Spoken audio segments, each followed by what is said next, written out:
Ano mo nga, ginawa ko wala. Sa'yo sa buntag, nawagtang na dito sa mua. Nagtuokog na hinikay, kay gigutom na ko. Ako hindi pangita siya aning kalibunan. Kay nagtuokog na ngahoy. Punta man diri. Pantay ka laro na ako, tawhana ka. Muy pa yung bago pa kong nanganak, dapat gani, yung arong orasa, makakaon ako. Kung sa may kanon ako nito, wa pa mahinikay. Asam ko na siya pa itaon. Wa man diri. Ano man yun tawhana.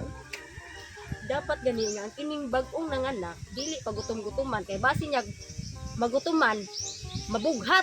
Mana nga, kuya ra ba ni mabughat ning kuan? Kuya malisuan ko ani. Ako to pay taon kay para makakaon ko. Imagine ba na ha? Awara, sakto gid ang akong duda. Nga naagi kabit ako ang asawa. Kay posible kayo. Kung sara ka bata akong gibuhat ang nigawas duha. Asa mo kamangita ana?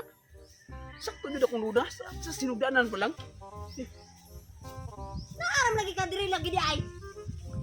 Nagunsa mo ka dire? Unsa man ka diri? So, ganihara ko nangita nimo naglipong-lipong na lang kog pinangita nimo tuyok aning kalibunan pinangita nimo. Nara di ka diri? Wa pa maginilungag dito dapat gani ang arong oras na makakaon ako kay bago kong nanganak. Lisod kay ning mabas mo ni bagong nanganak. May kaya nakita mo ko ni mo dire. Kaya ako ta narabang plano. Biyaan jud ka. Nga naman. Kaya ano man? Tama, mingos pihin ako. Nga pre, ano na duha man imong anak? Sakto gid akong duda. Usara akong gibuhat nganong duha ka buking gawas ang imong bilhan ha. Kaamaw, bayani mo, Wa ka nagsudong atong mga naong sa imong anak kapareha kay nimo? Nga naman, kuan magkaana nga duha ka bukang imong anak nga usaray mong gibuhat. Usay usaray mong gibuhat, maikay nagbuot ana. Ang Ginoo mi nagbuot ana nga giduha. Pasalamat gini ka kay gihatagan tag duha. Unsa man ka? Mao lagi. Misali mo sa Ginoo pero ang akong pangutan na ba nganong usara may akong gibuhat nganong duha ang nigawas. Usa pa pod. Sa papod. Ako ra ba kaibog ni Tatay Pesot nga tong silingan.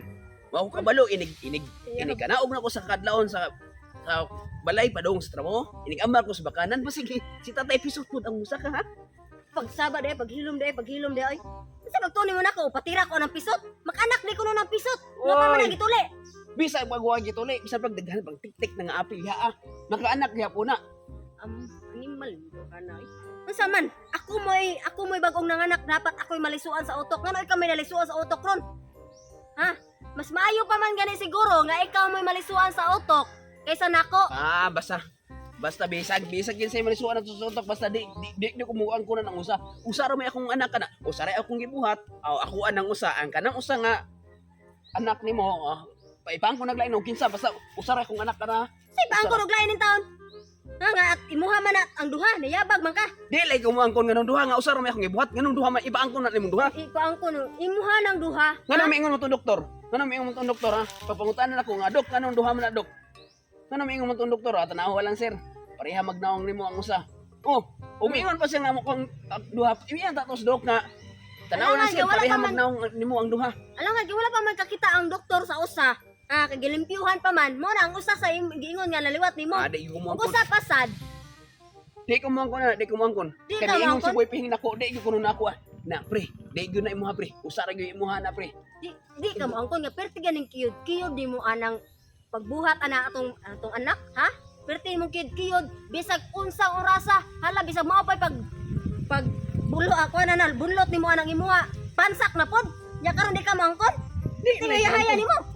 Bas bahala na bisag asa lang magabot. Ako ang kuno na kana ra gyud usa. Ang kanang usab, yata man kumpare og kisay pang kuno nimo na. Kay ni ako. Uslan man nga dili ka mo angkon anang usa. Dili ka mo angkon? Di gyud. What yun? Lang ha?